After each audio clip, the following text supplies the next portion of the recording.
예수님께서는 세상을 향해서 특히 바리새인과 서기관들, 스스로를 거룩하게 생각하고 다른 사람들을 멸시하는 사람들이 예수님께서 죄인들과 세리와 창기와 잡수시고 그들에게 말씀하시는 것에 대해서 수군수군 거렸을 때에 세 가지 잃어버렸다 찾은 것에 대한 이야기를 해주시면서 영혼의 중요함을, 사람을 외모로 봐서 안 된다는 것을 말씀하시는 장면을 지금 우리가 공부하고 있습니다.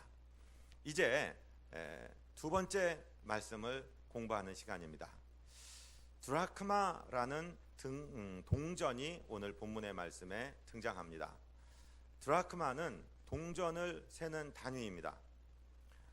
지금 예수님이 이 말씀하시는 시대는 로마가 세계를 지배하고 있는 시대이고 예수님네 나라 유대 나라도 로마의 속국이 되었습니다.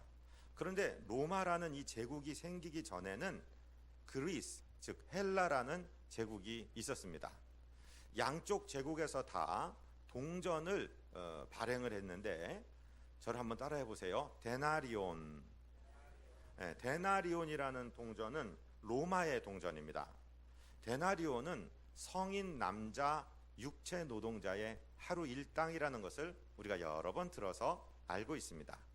그런데 가치적으로 볼 때 그 데나리온과 동일한 가치의 그리스 정부가 발행한 동전이 그때까지 통용되고 있었는데 그것이 바로 드라크마입니다. 그러니까 드라크마는 데나리온과 가치가 같은 것이다 하는 것을 알 수 있죠. 로마 제국 이전에 헬라 제국, 그리스 제국에서 발행한 동전도 그때 당시에 통용이 되고 있었는데 뭐가 특징이냐면 이제 이 드라크마라는 것은 더 이상 찍어낼 수 있습니까? 없습니까? 찍어낼 수 없는 거죠.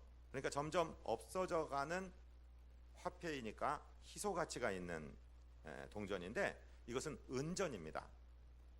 드라크마에는 로마 황제 카이사의 흉상이 거기 인쇄되어 있는데 주화로 되어 있는데 이 드라크마라는 헬라의 은전에는 황제의 흉상뿐만 아니라 부엉이나 거북이나 오래 사는 동물의 형상이 거기 새겨져 있어요.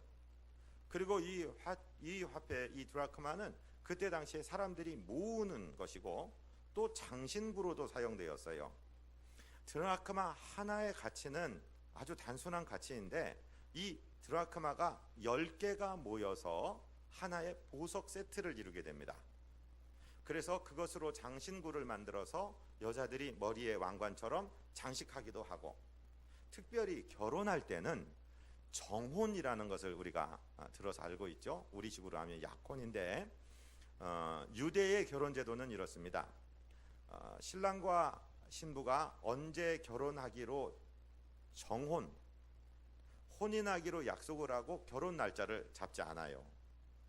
정혼을 한 순간부터 신랑은 함께 살 신방, 그러니까 아내를 데려올 준비를 하는 겁니다. 그것이 뭐 며칠 걸릴지 몇 달 걸릴지 몇 년 걸릴지 몰라요. 그러면 정혼한 신부는 그 신랑이 오기 전까지 몸을 정결하게 하고 그 신랑이 자기를 부를 것을 기다리는 거죠.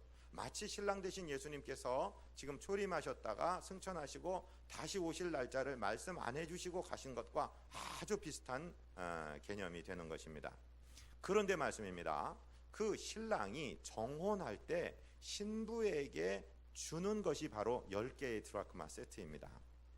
이것은 신랑이 신부를 향한 정표, 사랑의 징표, 또 약속을 담은 것이기 때문에 그저 동전 하나의 의미가 아닙니다. 이것을 잘 보존하고 잘 닫고 잘 가지고 있어야 마치 혼인 때 우리가 반지로 서로 예물 교환을 하면서 그걸 가지고 있자라고 약조하는 것과 같은 그런 개념을 가지고 있고 이 10개는 아주 귀한 잔치 자리에 자기 몸을 치장할 수 있는 장신구도 되는 것이고 10개가 온전히 있을 때 보석으로서의 가치를 갖는 것인데 보석으로서의 돈의 가치뿐만 아니라 정말 부부간의 사랑을 상징하는 것이고 또 만에 하나 둘이 결혼해서 살다가 이 남편이 죽게 된다면 당시에는 남자가 노동해서 받아오는 품삯으로 식구가 먹어야 되는 그런 단순한 1차 산업의 시대이기 때문에 남편이 없다는 것은 곧 생계가 끊어진다는 것을 의미하는데, 그렇게 정말 위급한 시대가 되면 이 드라크마 10개 세트를 바깥에 내다 팔아서 많은 돈을 가져다가 나머지 자식들하고 자식들 혼인시킬 때까지 연명할 수 있는 그러한 보험과도 같은 역할을 하는 드라크마다. 그러니까 드라크마 10개의 세트가 되어 있는 가운데 그 은전 1개는 그냥 1개의 의미가 아니라 매우 소중한 것이다 라는 것을 말씀하시면서 오늘 비유를 시작하시는 것입니다. 그 10개의 드라크마 세트 중에 동전 하나를 집에서 분실했다. 이런 상황에서 오늘 예수님의 비유의 말씀이 시작되는 것이에요. 마치 그것은 하나님의 자녀로서, 하나님의 피조물로서 하나님의 성전에서 예배하고 하나님을 섬겨야 될 하나님의 자녀가 그만 무리를 떠나서 세상 속에서 길을 잃었다. 어디에 있는지 찾을 수 없게 되었다. 그런데 그 한 영혼은 너무나도 소중한 영혼이다 하는 것을 오늘 말씀 가운데 말씀해 주고 있습니다. 주님께서는 마태복음 16장 26절에서 이렇게 말씀하셨어요. 우리 주보를 보면서 함께 읽을까요? 사람이 만일 온 천하를 얻고도 제 목숨을 잃으면 무엇이 유익하리요? 사람이 무엇을 주고 제 목숨과 바꾸겠느냐? 목숨의 소중함, 이것은 단지 이 인간의 호흡, 이 생명을 말하는 게 아니고 영혼을 말하는 것이고, 영원히 살아가는 인간의 영혼을 말하는 것입니다. 인간의 영혼은 참으로 소중합니다.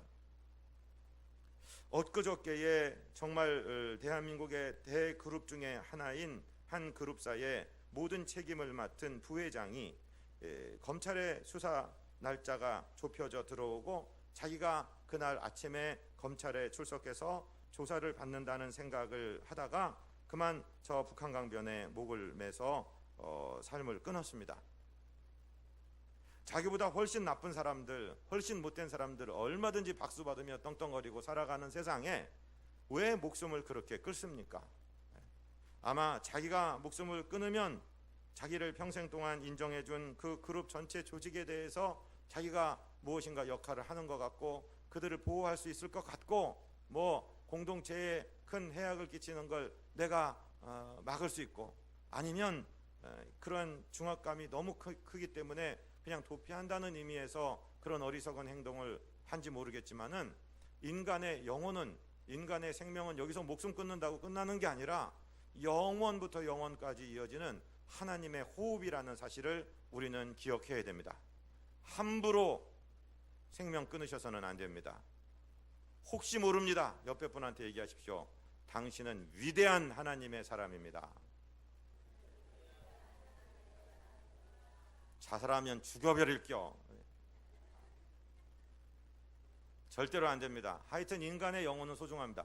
저와 여러분의 영혼이 소중한 것처럼 지금 어느 곳에서 헤매이며 정말 어느 어두운 곳에서 울고 있을 그 한 마리의 양, 정말 잃어버린 동전같이 소중한 인간의 영혼을 정말 우리는 소중히 여겨야 된다는 것을 주님이 지금 말씀하고 계십니다.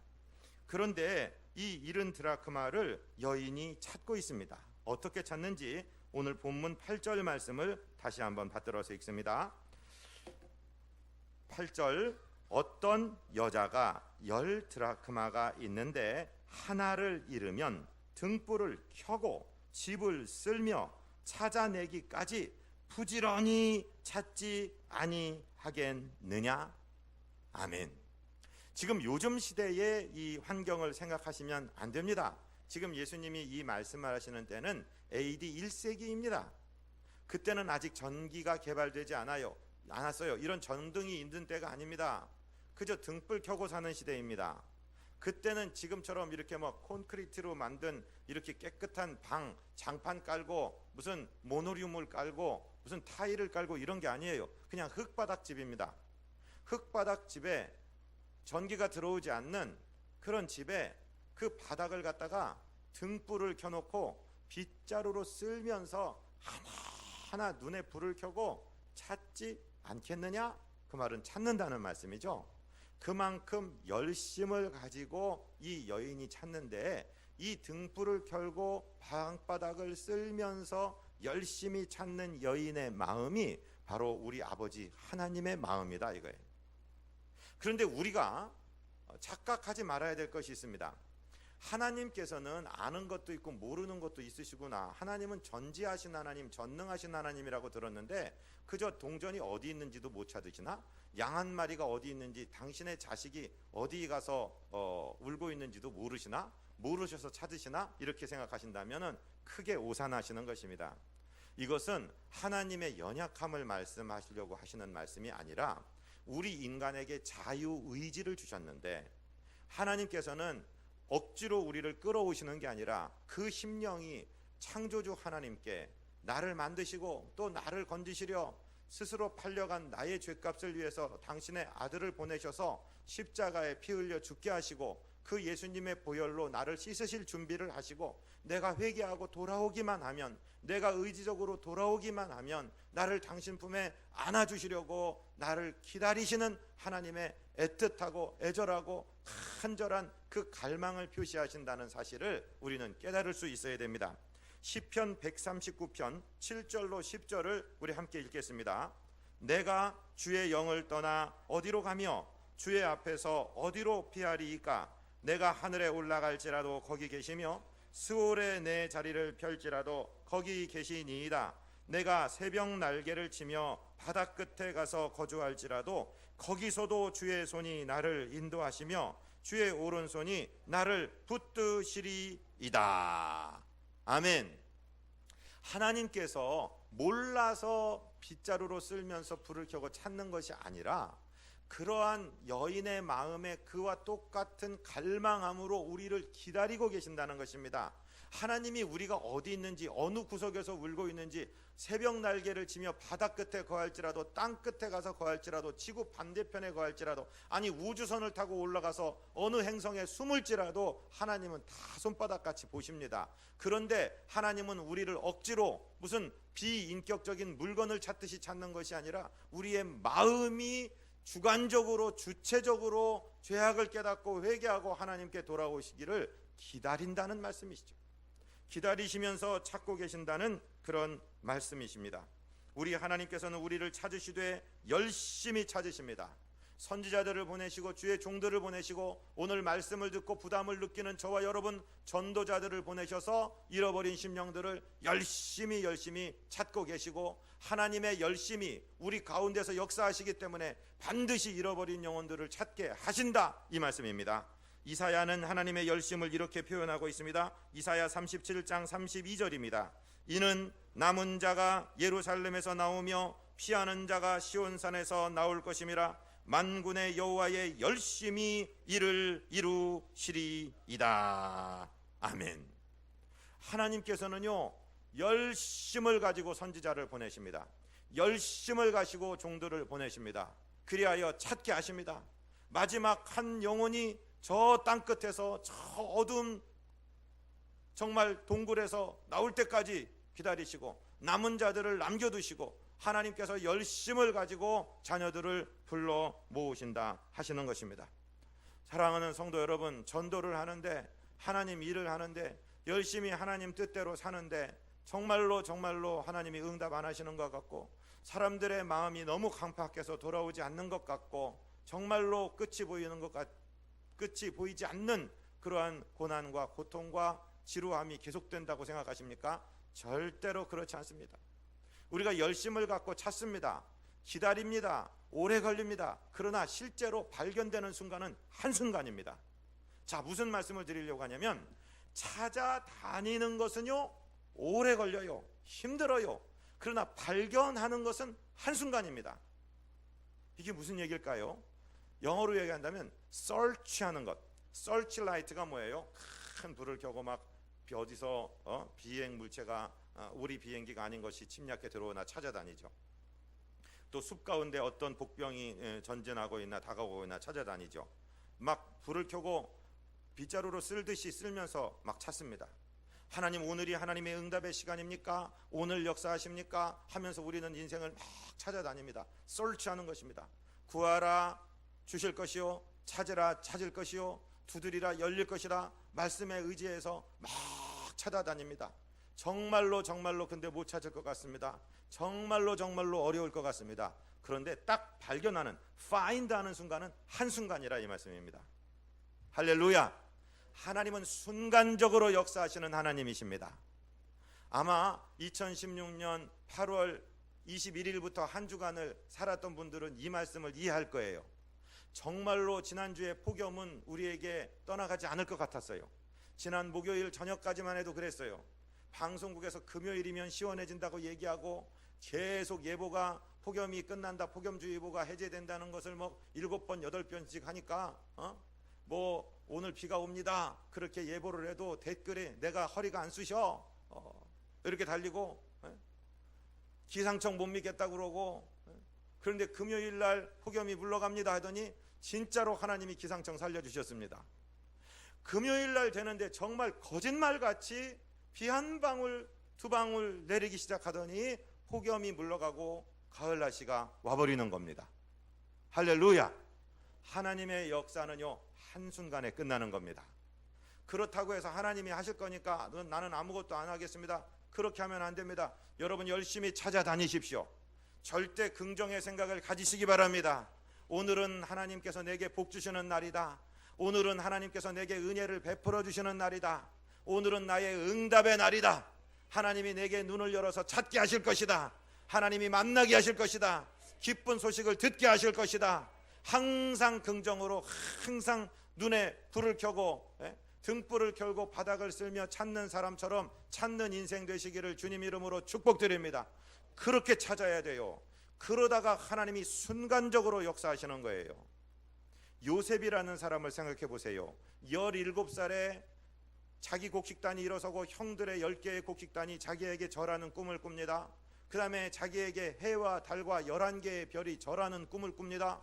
그랬는데 그 높고 아름다운 꿈을 주셨으면 발걸음이 조금씩 올라가야 되는데 저 높은 곳을 향해서 꿈을 줘놓고서는 발걸음은 저 낮은 곳을 향해서 계속 내려갑니다. 형들에게 왕따를 당합니다. 아버지가 형들에게 이 도시락 좀 갖다 주고 형들 잘 있는지 좀 알아보고 와라 갔더니 웬걸 형들이 저 꿈쟁이가 오는구나, 죽여버리자. 그리고 막 칼을 들이대고 위협합니다. 얼마나 실망했겠습니까? 그러다가 자기를 물 없는 웅덩이에 던져버리고 형들은 히히덕거리면서 밥을 먹습니다. 절망의 구렁이에 빠졌는데도 다시 형들이 꺼내더니 상인들한테 자기를 팔아먹습니다. 그 사랑하는 아버지한테 작별 인사도 못 고하고 이집트로 팔려갑니다. 17살짜리 소년이 노예가 됩니다.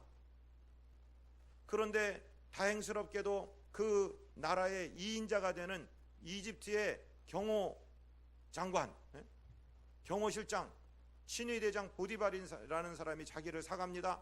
거기서 열심히 일했는데 그 집의 가정 총무가 되었는데 그 집 아내가 자기를 유혹합니다.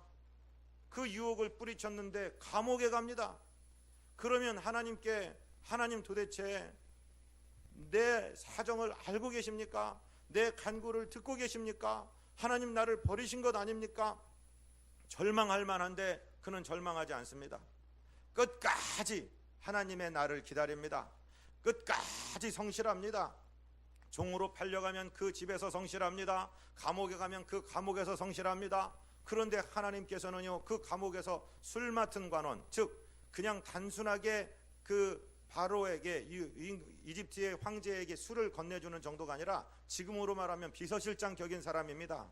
그때 당시에 독살하기가 가장 쉬운 왕을 죽이는 방법인데 가장 믿을 사람, 술을 따라주는 사람, 그 사람이 감옥에 내려오게 되고 떡 맡은 관원, 즉 바로의 가족의 음식을 담당하는 바로가 가장 신뢰하는 사람, 우리말로 치면 기미상궁과 같은 사람, 그 사람이 감옥에 들어오게 돼서 감옥에서 그 두 사람으로부터 이집트의 전체의 그 제국이 어떻게 운영되고 있는가, 그 정말 보디발의 감옥, 그 친위대장의 감옥은 무슨 절도범, 강도, 강간범 이런 잡범들이 들어오는 데가 아니라 아주 사상범들, 아주 머리에 그 이집트 전체를 운영하고 있는 브레인들이 들어오는 감옥에서 그 2년여 동안에 완전히 그 이집트 전체를 파악할 수 있는 것을 만듭니다.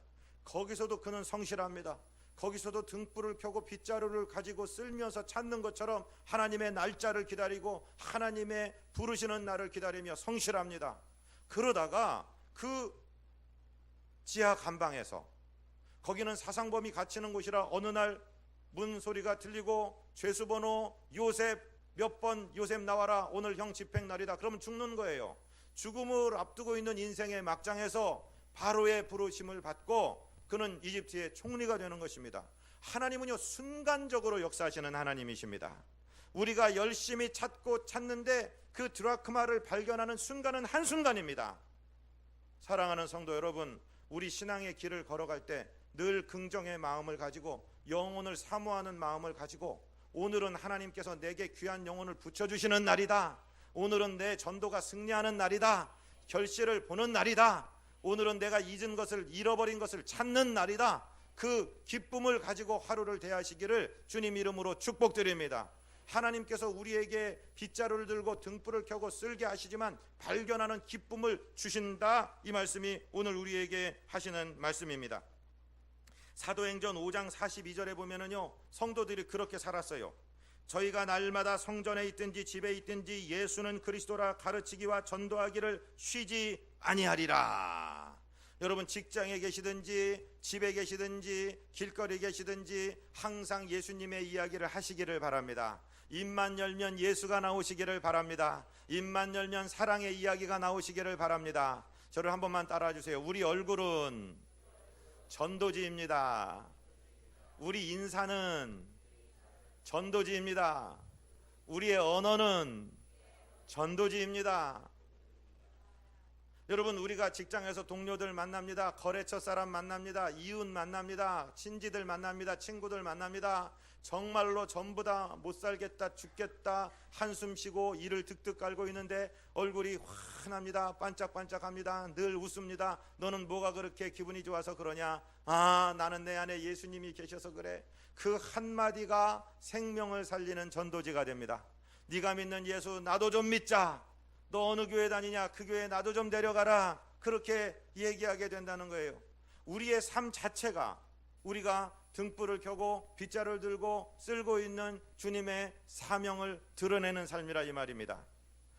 사도 바울은 목사님이 아닙니다. 사도 바울은 전도자입니다. 사도 바울은 물론 교회에서 선교비도 받았지만 그는 텐트 메이커입니다. 장막 짓는 사람입니다. 자기 직업을 가지고 있습니다. 거기서 브리스길라와 아굴라를 만나고 때를 얻든지 못 얻든지 복음을 전해서 그가 가는 곳마다 교회가 생겨지고 그가 가는 곳마다 하나님의 나라가 세워집니다. 그의 믿음의 아들격인 디모데에게 사도 바울은 디모데후서 4장 1절 2절에서 이렇게 말씀하십니다. 하나님 앞과 살아있는 자와 죽은 자를 심판하실 그리스도 예수 앞에서 그가 나타나실 것과 그의 나라를 두고 엄히 명하노니 너는 말씀을 전파하라. 때를 얻든지 못 얻든지 항상 힘쓰라. 범사의 오래 참음과 가르침으로 경책하며 경계하며 권하라. 이렇게 말씀하고 있어요. 열심히 쓸고 찾다 보면은 만나게 되는 날이 온다, 이 말입니다. 킴벌이라는 교회학교 교사가 있었습니다. 1858년 어느 날 자기 교회학교에 나오는 마운트 버농이라는 교회의 교회학교에 나오는 아이, 학교를 다니지 못하고 어린 나이에 구두 공장에서 취직해서 구두를 열심히 만들고 있는 아이를 찾아가서 성경 말씀을 가르칩니다. 그가 성경 말씀을 듣다가 너 예수님을 영접할래? 그래서 예수님을 영접하게 되는데 이 소년이 바로 D.L. 무디입니다. 무디는 후에 미국과 영국을 넘나들며 수십만 명을 주님께 인도한 사람입니다. 그가 예수님을 영접한 다음에 21년 후에 런던을 방문해서 전도 집회를 가졌어요. 그 전도 집회에서 F. 마이어라는 사람이 주님을 영접합니다. 목사가 됩니다. 이 마이어는 미국에 가서 설교를 하였고 그 모임에서 제이 체프만이라는 사람이 회심합니다. 그리고 이 사람은 YMCA에서 야구 선수였던 빌리 선데이라는 사람에게 성경을 가르칩니다. 이 사람이 나중에 전도자가 되고 이 빌리 선데이는 함이라는 사람을 강사로 초빙해서 노스캐롤라이나 샬롯트에서 3주간의 집회를 가졌어요. 3주간이나 많은 재정을 투자하고 홍보를 하고 전도 집회를 가졌는데 별 결실이 없었어요. 소년 하나 예수 믿게 됐습니다. 이거는 실패한 집회다. 이렇게 많은 예산을 들였고 이렇게 많은 노력을 했는데 결국 한 사람 얻었네. 근데 그 사람의 이름이 바로 빌리 그레함이었습니다. 한 주일학교 교사의 등불을 켜고 빗자루로 바닥을 쓸면서 은전을 찾는 것 같은 마음으로 어린 한 학생에게 배우지도 못했고 학교도 다니지 못하는 구두수선공으로 있는 아이 하나의 마음에 불이 붙고 나니까 이 세계를 움직이는 놀라운 역사가 일어났다는 거예요. 사랑하고 존경하는 교회학교 선생님들이시여, 비전의 전도자들이시여, 여러분 한 사람에게 전한다고, 몇 명 안 되는 아이에게 전한다고 여러분의 노력과 땀방울을 우스운 것으로 보시지 마십시오. 그 말씀을 들은 한 사람, 내가 영혼을 품고 기도하는 한 사람, 내가 직장에서 성경책을 사다 선물해주며 좀 읽어봐 라고 얘기한 그 한 사람이 어떤 사람으로 변할지 우리는 모르는 거예요. 바로 그 한 사람의 노력 때문에 저와 여러분에게 이 복음이 지금 전해지고 있는 것입니다. 할렐루야. 우리 마음속에 등불을 켜고 정말로 바닥을 쓸면서 전하는 마음으로 전해야 됩니다. 제가 간증 하나를 할까요? 지난주에 말씀을 나누면서 막 지지난주인가요? 눈물이 통곡이 나왔습니다. 하나님 앞에 너무 죄송하고 너무 한심해서 그랬습니다. 하나님 어떻게 하나님이 밥 먹여주셔서 성도들이 헌금하고 하나님이 밥 먹여주시는 그것으로 밥 먹고 사는 목사라는 사람이 어떻게 1년이 지나도 내가 개인 전도해서 내 손 붙잡고 예수 믿겠다고 온 사람이 하나도 없습니까? 어떻게 이렇습니까? 하나님 나는 왜 이렇게 무능합니까? 하나님 왜 이렇게 무감각합니까? 하고 설교하다가 징징 울고 그랬는데 우리 성도 중에 한 분이 문자를 보냈어요. 목사님 저는 그렇게 생각 안 합니다. 목사님은 민들레입니다. 민들레는 자기 씨앗을 바람에 불려 날립니다. 그 씨앗이 어떤 씨앗은 바위 틈에 들어가고 어떤 씨앗은 좋은 땅에 떨어지고 어떤 씨앗은 들판에 떨어지고 어떤 씨앗은 진흙탕에 빠지기도 하고 새가 먹어버리기도 하겠지요. 그런데 어떤 씨앗들은 시간이 되면은 반드시 아름다운 민들레를 피워내는 것 아닙니까? 저는 목사님이 강대상에서 하시는 말씀, 방송에서 하시는 설교, 그만큼 눈물로 준비하셔서 하시는 그러한 말씀들이 그냥 떨어지고 흘러가는 것이 아니라 누군가의 심령에 맺혀서 아름답게 꽃으로 피고 있다고 믿습니다. 이렇게 격려를 해주시는데 얼마나 감사한지 모르겠어요.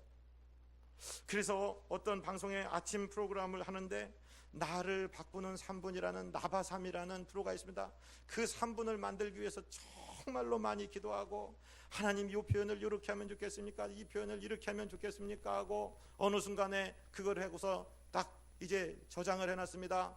그 아침에 저장을 하고 이제 방송 진행하는 PD가 그것을 그 시간에 착 배경음악을 놓고 그 말씀이 3분 동안 나가는 겁니다. 저는 그게요 완전히 지금 막 하나님의 실탄을 막 사단을 향해 쏘는 거고 심령을 건지는 막 구조선에서 무슨 구조함을 내려보내는 막 그런 기분으로 가는데 그날 방송이 막 진행되는데 어저께 아침에 녹음해 놓은 거 못 찾겠다는 거예요. 그래서 어떻게 합니까? 있어 찾아봐. 그런데 못 찾겠다. 그러면 시그널 줘. 내가 생으로 할게. 그러고서 주님 믿습니다. 원고도 없습니다. 이거 어떻게 합니까? 그러고서 그냥 기도하는 마음으로 했어요. 하나님의 은혜가 정말 등불을 켜고 비로 쓸며 찾는 이 여인의 마음, 하나님의 그 마음 제게 주셔서 막 했어요. 그리고 그날 3분에 잘 됐는데 그날 이제 우리 여기 대전에 우리 지방의 목사님들을 장로님 한 분이 어느 호텔 뷔페로 불러서 식사 대접하시겠다고 해서 했어요. 그런데 후배 목사님 한 분이 오더니 저한테 툭 치면서 목사님 저 오늘 아침에 정말로 마음이 힘들었는데 그 3분 말씀을 듣고 살아났습니다. 힘을 얻었습니다. 목사님 감사합니다. 그러는 거예요. 하나님이 하시는구나. 하나님이 저와 여러분의 열한역하고 여리고 아무것도 아니라고 생각하는 정말 보리떡 5개 물고기 2마리 들어있는 것 같은 도시락을 하나님 앞에 내미는 심정으로 하나님 나의 기도 들어주세요. 내가 예수 믿으세요 한마디 하는 말, 내가 전도지 한 장 전해주는 이 심령에 하나님 역사하여 주옵소서 하고 전진할 때 하나님께서는 찾고 찾으시는 그 영혼을 품에 안으시는 시간이 될 줄로 믿습니다. 그렇게 찾다 보면은요 하나님께서 발견하게 하시고 그런 다음엔 천국에 그 기쁜 잔치가 있다는 것입니다. 오늘 9절 10절 말씀을 다시 한번 받들어서 읽겠습니다. 또 찾아낸즉 벗과 이웃을 불러 모으고 말하되 나와 함께 즐기자. 70 드라크마를 찾아내었노라 하리라. 내가 너희에게 이르노니 이와 같이 죄인 한 사람이 회개하면 하나님의 사자들 앞에 기쁨이 되느니라. 아멘. 저와 여러분이 열심히 찾으시기 바랍니다. 이 아침에 축복의 말씀을 드립니다. 여러분 열심히 찾으셔서 잃어버린 보물도 찾게 되시기를 주님 이름으로 축복드립니다. 잃어버린 건강도 찾게 되시기를 주님 이름으로 축복드립니다. 잃어버린 물질도 찾게 되시기를 주님 이름으로 축복드립니다. 잃어버린 사람과의 관계도 회복되시기를 주님 이름으로 축복드립니다. 무엇보다 중요한 거, 잃은 영혼, 하나님이 가장 기다리시는 영혼을 찾아서 주님 품에 안겨드리는 놀라운 존재들이 되시기를 주님 이름으로 축복드립니다. 한 영혼이 돌아오는 순간 하늘나라에서는 천사들 가운데 파티가 열어진다고 여기 써 있잖아요. 하나님의 사자들 앞에, 천사들 앞에 큰 기쁨이 된다고 써 있잖아요. 왜 그러냐면요, 왜 영혼 하나가 돌아왔는데 왜 천국에서 잔치가 일어나냐면요, 천국에서는 전도를 못해요. 생각해 보세요. 천국 가서 어떻게 전도해? 다 구원받은 사람인데 천국 가면 전도 못해요. 이 땅에서만 할 수 있는 것이 바로 전도입니다. 여러분, 우리 직업이 어떤 것이든지 하나님이 가장 기뻐하는, 하나님이 잃어버린 그 심령에 초점을 맞추시기를 바랍니다. 이 한 주간 살아가면서 하나님, 나의 관심이 내 옆을 스쳐가는 사람들, 매일 스쳐가는 많은 사람들, 그 공허한 눈빛에서 정말 어떻게 살아갈까를 모르는 그런 상황에서 그 사람들이 무엇을 구하고 있는지, 세상의 어떤 것으로도 그들의 갈증을 채워줄 수 없지만 우리를 살려주신 예수 그리스도를 선물한다면 그들은 살아나게 될 것입니다. 오늘 살 뿐만 아니라 영생을 얻게 되는 것입니다. 그 일에 동원되지 않겠습니까? 그 마음의 소원을 가지고 등불을 켜고 방바닥을 빗자루로 쓰면서 찾는 여인의 마음이 아버지의 마음이라고 생각한다면 저와 여러분이 바로 그 마음 되어서 한 영혼 건져내고 그 한 영혼이 세계를 뒤집어내는 빌리 그레이엄 같은 사람이 될지 어떻게 합니까? 그 한 영혼을 향해서 기도하고 찾는 아름다운 한 주간 되시기를 주님 이름으로 축복드립니다. 하나님, 우리 아버지, 오늘도 살아 역사하시는 우리 하나님을 사랑합니다. 우리가 하나님의 심령을 담기를 원합니다. 알기를 원합니다. 그렇게 한 주간 살게 하여 주시고 잃은 영혼 한 영혼 내게 붙여달라고 기도하며 그 한 영혼 찾기 위해 눈에 불을 켜고 빗자루를 들고 방바닥을 쓸며 찾는 심령으로 살아가는 이 한 주간 되도록 우리 삶에 복의 복을 더하여 주옵소서. 예수 그리스도 이름으로 믿사옵고 축복하고 간구하옵나이다. 아멘.